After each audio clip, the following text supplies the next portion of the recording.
tous et bienvenue dans une nouvelle vidéo. Alors comme vous pouvez le voir, et oui, on a des poussins à la maison. Donc le truc que je suis contente parce que j'adore avoir des poussins, mais le truc un peu plus triste, c'est que ce ne sont pas les miens. Enfin, ce ne sont pas les miens. Disons qu'ils ne vont pas rester à l'élevage. Voilà, donc ce sont des poussins, à votre avis. Je vous montre. Venez les petits choux. Ils sont d'hier, hein. Vous voyez, ils sont hyper vifs, mais ils sont d'hier. Voilà, ce sont des petits brahmas, tout simplement. Donc, c'est, vous savez, les tests que je faisais au niveau des œufs fécondés. Donc, j'avais peu d'œufs fécondés. En fait, je me suis aperçue que j'avais une de mes plus grandes poules, enfin de mes vieilles poules, c'est-à-dire les poules issues de mon ancien repros, d'Arc, qui ont un peu plus d'un an, à peine. Et donc, non, elles auront un an en février, qu'est-ce que je dis? Et bah donc, sur les 3 poules, j'en ai une en fait qui pond et qui est fécondée. Enfin, tous les œufs qu'elle m'a fait, ils sont fécondés. C'est une seule poule. Donc, il faut dire que j'ai 6 poules et que sur les 6 poules, je n'ai qu'une poule qui a ses œufs fécondés. Donc, tout ceci, ce sont tous ces bébés à elle, précisément avec un de mes 2 cocos, d'accord, bleu ou noir, je ne sais pas, je pense que ça sera plus souvent le bleu parce que c'est lui qui est dominant. Et donc là, sur la première tournée, sur 13 œufs, bon, il y en avait 6. J'ai remis une deuxième, parce que j'ai fait en plusieurs tournées, c'est-à-dire en décalé. Donc sur la deuxième, j'en ai 4 autres, sur 10, 4 œufs de fécondés. J'ai remis en décalé tous les 5 jours. Sur la troisième, j'ai 3 œufs sur 13. Donc, vous voyez, c'est un taux de fécondité très bas. Et là sur la dernière, j'avais mis 14 œufs et j'en ai 3 de fécondés. Donc, voilà. C'est, on va dire, pas cool du tout. Mais bon, on va attendre, on verra bien. Peut-être que voilà, les poules sont jeunes. Je vais partir de ce principe-là, mais je vous assure que je ne suis pas rassurée, pas tranquille. Donc en fait, ces poussins-là, je les ai gardés parce que c'est issu des tests fécondité, mais je les ai gardés tout simplement parce que j'ai un monsieur qui m'avait réservé des œufs en octobre, novembre déjà. Donc, il m'avait pas des œufs, des poussins. Il m'avait dit, ouais, moi j'ai pas envie de m'embêter à faire des couveuses, tout ça. Donc, par contre, il a beaucoup de place et il m'a dit, voilà, il était tombé amoureux de la couleur du brahma, donc du saumon. Et donc, il m'a dit, je voudrais des poussins directement. Donc, je lui ai fait éclore au mois d'octobre. Il était parti déjà avec 3 poussins, je crois. Et donc, là, je lui ai fait éclore d'autres jeunes poussins et qui va venir chercher. Je vais attendre pour les lui donner que normalement il était censé venir les prendre tout de suite. Mais comme j'ai mis plusieurs couvaisons et que j'aurai des œufs en décalé, donc il va tout simplement venir les chercher quand tout le monde sera éclos. Comme ça, il embarquera tout le monde. Et moi, en attendant, ce qui me permettra, c'est de faire de les acclimater les uns avec les autres au fur et à mesure que les éclosions se feront. C'est-à-dire que voilà. Comme ça, quand il embarquera tout le monde, ils auront tous vécu ensemble et il n'y aura pas de risque de mauvaise entente parce que s'il part avec ceux-là et que durant le temps que les derniers arrivent, ils ne se connaîtront pas et ça va être compliqué de les acclimater ensemble. Donc voilà, donc en attendant, bon, ils sont à la maison puis pour mon plus grand plaisir. Donc oui, je reviens à mes moutons. Comme d'habitude, non, c'est pas mes moutons, c'est mes poules. Là, en l'occurrence, des poussins. Donc, je voulais vous parler des pâtes écartées, parce que bon, c'est un sujet qui revient assez fréquemment, bien ainsi que moi, l'année dernière, je n'en ai eu aucun. Je voulais vous parler des pâtes écartées, et justement, des astuces que moi, j'utilise au cas où, quand ça arrive. Donc, ça m'est arrivé là avec le plus grand, je crois, il est où? T'es où, bonhomme? C'est celui-là, je crois, là. Fais voir. Oui, c'est celui-ci, là. Donc, en fait, je vais vous faire voir ce que je fais, ce que j'utilise et qui est vachement pratique et franchement ça facilite la vie par rapport à l'élastique. L'élastique, moi je le dis franchement, c'est catastrophique. Quand on a en plus des volailles avec des plumes aux pattes, parce que vous voyez que déjà hein, ils ont des petites plumes au niveau des pattes, donc je sais avec la lumière rouge c'est pas évident de voir, mais voilà, ils ont déjà des petites plumes donc c'est pas évident. Ça leur tire sur le duvet et puis pour faire le 8, le fameux 8, rentrer la patte, c'est catastrophique. Donc moi j'ai trouvé une méthode qui est simple, rapide, efficace et puis voilà, qui coûte pas cher en plus. Donc j'achète, je vous en avais déjà parlé en plus il me semble, Voilà, j'achète ces petits rouleaux de bandes, c'est des bandes auto-adhésives, enfin auto-cohésives, ils appellent ça, vous voyez. Ça se met, c'est auto-agrippant en fait, tout simplement. Vous voyez, faut l'attendre un petit peu, vous faites ça et hop, je sais pas si vous écoutez. Voilà, en fait. Donc ça c'est, franchement, je vous le dis, c'est top. Je vais vous faire voir exactement comment je fais avec un petit. On va l'embêter juste pour le plaisir de faire la vidéo, hein. Non, je déconne, hein. J'ai pas envie d'embêter mes poussins, mais bon, c'est au moins si ça peut rendre service à plusieurs d'entre vous, bah, ça sera que du bonheur. Et puis si ça peut éviter des petits poussins d'être embêtés. Voilà, donc je vais récupérer, j'en avais coupé un petit bout. Donc tout simplement, je coupe en fait une petite longueur, hein, en fonction de vos races de poussins. Donc voilà, là je voyais à peu près la taille que j'ai fait. C'est en gros, on va dire la longueur d'un doigt, tout simplement, hein. Là, il est replié au bout.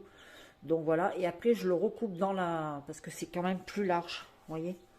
Avec une longueur, vous en faites deux, quoi. Pardon.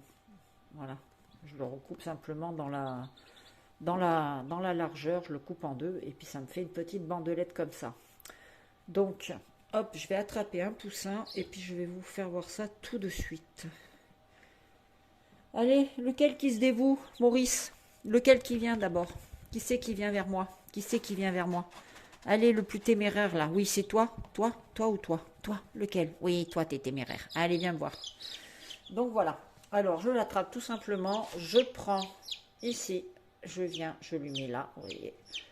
C'est rapide, simple, efficace. Oui, tu queen, tu queen. Là, je prends l'autre patte. Bon, je l'ai mal mis, mais bon, c'est juste pour vous faire voir le système. Je prends l'autre patte, je la mets dedans, je tourne, je viens faire ma petite menotte et j'appuie tout simplement. J'appuie. Voilà. Hein? C'est tout simple, c'est tout bête. Et puis c'est super pratique.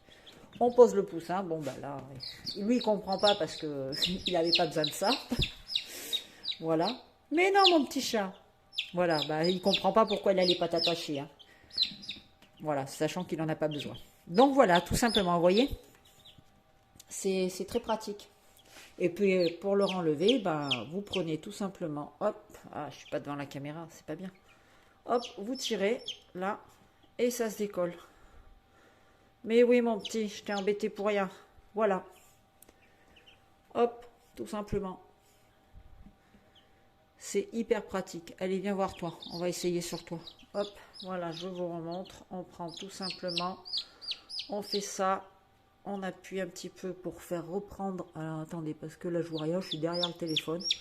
Oui, oui, oui, oui, oui. 2 minutes. Chut, chut, chut. Voilà. On reprend une autre bande ici. On vient là. Hop, hop. Oui, voilà. Et on appuie tout simplement. Voilà. Et là, il a sa petite menotte de fête. On pose. Bon, ben, ça va pas lui plaire lui non plus parce qu'il va pas comprendre. Voilà. Tout simplement, en fait, vous voyez. C'est pratique, quoi. C'est pratique. Oui, oui, oui, tu comprends pas. Désolé, je vais te l'enlever. Arrête. Voilà. Vous voyez. C'est beaucoup plus facile, c'est beaucoup plus rapide. Et le poussin, je vous dis, ça lui tire pas les plumes. Enfin, les plumes. Le petit duvet qu'ils ont là sur les pattes, quoi. C'est pénible parce que quand il y a l'infrarouge, on n'arrive pas à faire enfin, la lumière rouge, là, on n'arrive pas à faire quelque chose de net en vidéo. Donc, je vais éteindre 2 minutes, comme ça, vous allez les voir en même temps. Hop, et voilà. Voilà les petits chats. Un petit loulou.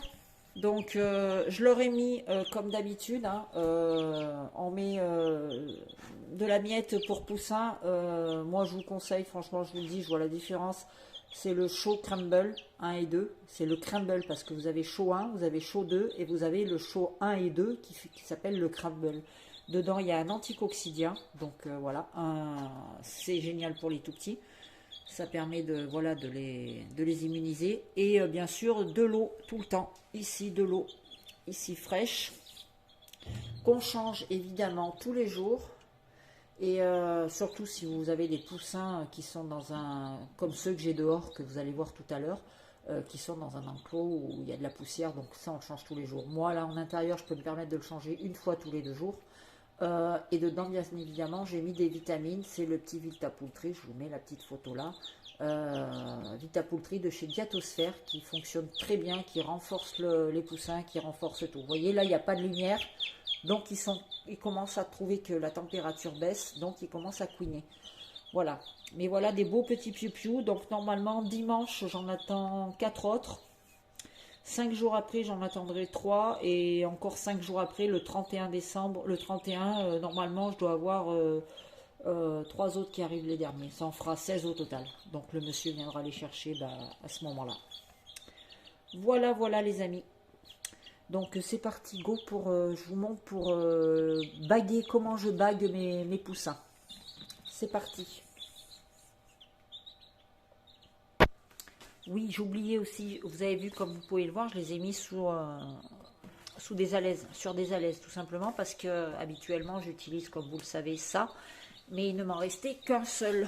Donc je le redis, ce sont des tapis de chambre. Ça c'est le top, vraiment je vous le dis, le top pour les poussins, surtout la première semaine parce que justement quand il y a des problèmes de pattes écartées, en fait, ça permet aux poussins de ne pas glisser. Les petites griffes se prennent bien dans le tapis et puis les pattes ne s'écartent pas. Donc, ils sont super bien là-dessus. Et voilà, c'est naturel. Vous pouvez le garder un moment parce que quand il commence à être un peu sale avec la lampe chauffante, ça assèche complètement le tapis. Donc, les fientes sont asséchées et vous avez juste à brosser avec un truc à l'extérieur. Vous brossez, ça va le nettoyer. Et vraiment, quand le tapis devient vraiment sale, qu'il y a des taches, et bien tout simplement, vous le secouez, vous brossez et vous le retournez, vous le mettez dans l'autre sens. Donc ça dure un moment. Là, il m'en reste plus qu'un. Je l'ai gardé pour quand ils seront plus nombreux à l'intérieur parce que j'ai oublié d'en commander. Et donc quand ils seront plus nombreux à l'intérieur, je mettrai le tapis pour pouvoir... parce que là, les alaises, je vous explique, c'est tous les jours qu'il faut les changer.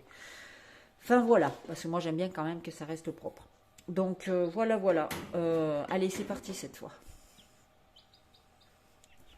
Alors là, je vais essayer de vous faire une petite vidéo. Doucement, petite calme, toi.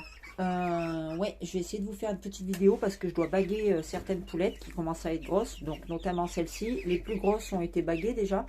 Donc voilà, ça c'est les bagues officielles. Et les bagues officielles de cette année. Ça ne veut pas faire la pointe, c'est pas grave.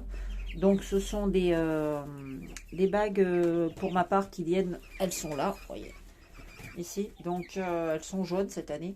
Donc les miennes, je les ai eues parce que je fais partie du CFPPC, Club français de poules Pékin Cochin.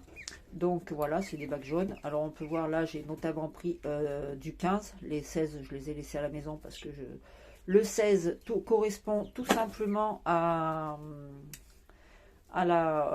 au coq, et le 15, vous le voyez ici, ce sont des bagues européennes, hein. Le 15 correspond pour les poulettes Pékin.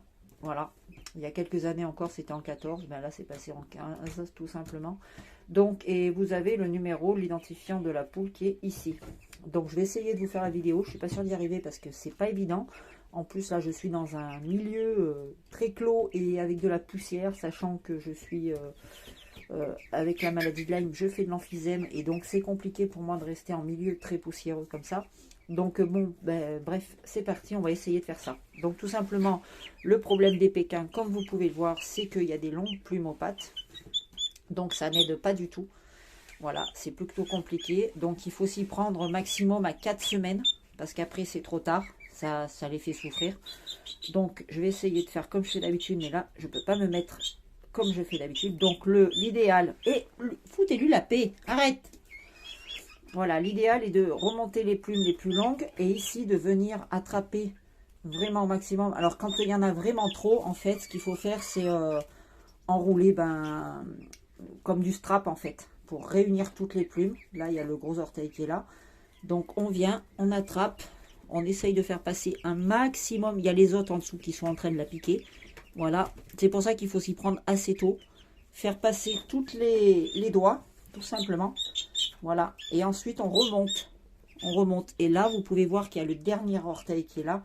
Donc l'orteil, on ne le fait pas passer comme ça. On le recule tout simplement comme ça, en poussant avec la bague. Et vous voyez, il y a des grosses plumes qui ne sont pas passées. Donc là, ça va être problème. C'est pas évident de vous faire voir, tout simplement, parce qu'il y a beaucoup de plumes.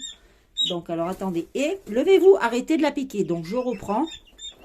Il faut enlever, vous voyez, s'il y a des des petits déchets, il faut les enlever. Je vais essayer de me rapprocher, c'est pas évident de tenir la caméra, enfin, elle est sur pied, mais bon, je suis obligée de me mettre derrière et si j'en branche tout, c'est pas pratique. Donc, je reprends ici les petites plumes. Bon, d'habitude, ça va plus vite, hein, c'est parce que là, je suis obligée de faire une démo. Donc, ici, je prends, je remonte le long, j'ai le petit orteil qui est là, je le pousse tout simplement doucement, hein, on va pas lui casser l'orteil, et on remonte. Là, elle pleure parce que tout ça, et là, pour le moment, je force pas. Hein. Vous voyez, ça va rentrer. Voilà, je la regardez, je la touche même pas. Voilà, tout simplement, je vais remonter l'orteil comme ça et enfiler la bague. Tout simplement, vous voyez, elle couine même pas. C'est plus la manipulation qui fait couiner le poussin. Et voilà, la bague est passée, tout simplement. Voilà. C'est plus la manipulation qui fait couiner les poussins, c'est normal, ils crient, voilà, parce qu'on les manipule. Voilà, et la bague est passée, donc elle est bien remontée. Il faut bien que ça remonte, vous voyez, au niveau des grosses plumes qui sont là. Voilà. Faut pas que vous laissiez coincer des plumes. Alors souvent, ce qu'on fait, c'est qu'on la remonte le plus haut possible pour pas que ça casse les plumes aux pattes. Et après, on redescend. Voilà, on fait passer les plumes qui sont là. En fait, on remonte jusqu'au coude et on fait passer les plus grosses plumes. Alors attendez, je vais essayer de voir. Non, ça va, elle est bonne. Vous voyez. Donc ça gêne pas au niveau des plumes. Voilà, voilà une petite poulette qui est baguée. Et voilà ma biche. Donc là, oui, c'est poussiéreux. Il va falloir que je fasse un peu le ménage parce que ces messieurs dames commencent à être impatients. Ça bouge dans tous les sens. Voilà. Ça grandit tous les jours un peu plus. On a notre petite pépette là qui est magnifique. Donc je suis contente, comme je vous ai dit, je vais avoir mon coco et ma poulette. Donc ça va être le top. Lui, je pense que ça va être un coco que je vais très certainement... enfin, on va le laisser grandir, hein. Mais je veux voir, parce que si vraiment il est beau, parce que quand je vois là déjà le volume qu'il a ici, à mon avis, ça va être un super coco. Donc, je vais pas mettre la charrue avant les bœufs. Mais s'il est beau, il restera à l'élevage tout simplement pour prendre la place de l'un de mes deux coqs que j'ai, qui est dans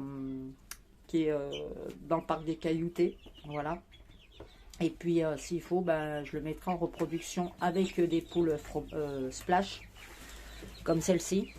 Et comme ma splash que j'ai actuellement, qui est vraiment une très belle poule, donc j'ai reçu des conseils de la part de coucou Quentin, coucou Plume Avicole, et puis Olivier Lee, qui sont des gros éleveurs pros et qui m'ont dit qu'il fallait que je garde ma poule splash, que je vous ai fait voir dans une précédente vidéo. Je vous mets la petite photo. Donc elle va rester à l'élevage, du coup je vais la garder, et puis on verra bien ce que ça peut donner plus tard en croisant avec des beaux coqs. Donc voilà. Et puis cette année, je vais tenter quand même de faire au moins une exposition, juste pour mon plaisir personnel déjà, parce que voilà, je travaille beaucoup. J'essaye de faire du mieux que je peux pour voilà, dans la passion de la reproduction. Et au moins, voilà, voir où est-ce que je peux emmener mes jeunes, voir si mon travail sera récompensé ou pas. Voilà. Et c'est vrai que cette poule... elle est juste, pour le moment, elle est juste magnifique. J'ai hâte de la voir vraiment évoluer parce qu'elle est vraiment très très belle. Vous voyez pas vraiment la couleur, mais elle est canon. Je pense, Quentin, que tu t'es pas planté, que cette poule, elle va être vraiment jolie. Parce qu'on voit déjà, je vois la différence par rapport au niveau du volume et de la position. Elle est comme le coq en fait.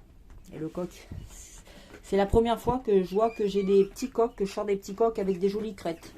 Enfin, des aussi jolies crêtes. Franchement, pourvu que ça dure. Enfin voilà, bon allez, c'est parti pour le reste de la vidéo.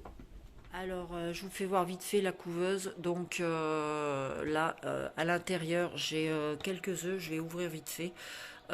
J'ai mis en haut les œufs de Brahma qui me restent à éclore. Ils sont tous fécondés. J'ai viré tous ceux qui ne l'étaient pas. Et en bas, en fait, hier, j'ai mis des froment. Et en dessous, j'ai mis à côté, j'ai mis des noix cailles. En fait, c'est juste pour faire un taux de fécondité. Je le dis tout de suite, cette fois, je ne me laisserai pas avoir. Si les œufs de froment sont bien fécondés, je les retirerai. C'est pour ça que je vais vérifier au bout de 3 jours et pas au bout de 5 jours. C'est-à-dire que si le moindre petit vaisseau que je vois à l'intérieur, je retire les œufs. Parce que voilà, je ne veux pas garder de froment. Je ne vais pas faire ma repro tout de suite actuellement. Et les cailloutés, voilà, c'est pareil. Normalement, je suis censée ne pas les garder. Après, je sais pas, on verra bien. Donc voilà, on ouvre. Vous pouvez voir tout ça là-bas. Ce sont les Brahma. En dessous, nous avons, je crois, 16 froment là-bas au fond. Et ici, on a 5, 8 noirs cailloutés. Voilà, voilà. Hop. Donc, eh ben, je vous tiendrai au courant. De toute façon, je vous dis, en haut, les 4 du fond là-bas sont prévus pour ce dimanche. Les autres après 5 jours et 5 jours, ainsi de suite. Donc voilà, on va avoir des éclosions un petit peu. Moi, ça m'embête parce que ça me retarde aussi énormément parce que voilà, je voulais commencer à mettre un peu des poussins. J'ai sur ma station de retournement, j'ai plein d'œufs à mettre en couveuse et donc je suis un peu coincée là. Donc voilà, mais bon, c'est comme ça, c'est pas autrement. Allez, bah écoutez, sur ce, je vous souhaite à tous une bonne fin de journée, un bon mercredi. On a un peu le fin d'après-midi, mais bon, c'est pas grave. Donc un bon jeudi, et puis je vous dis à très bientôt dans une nouvelle vidéo. Ciao, bye bye.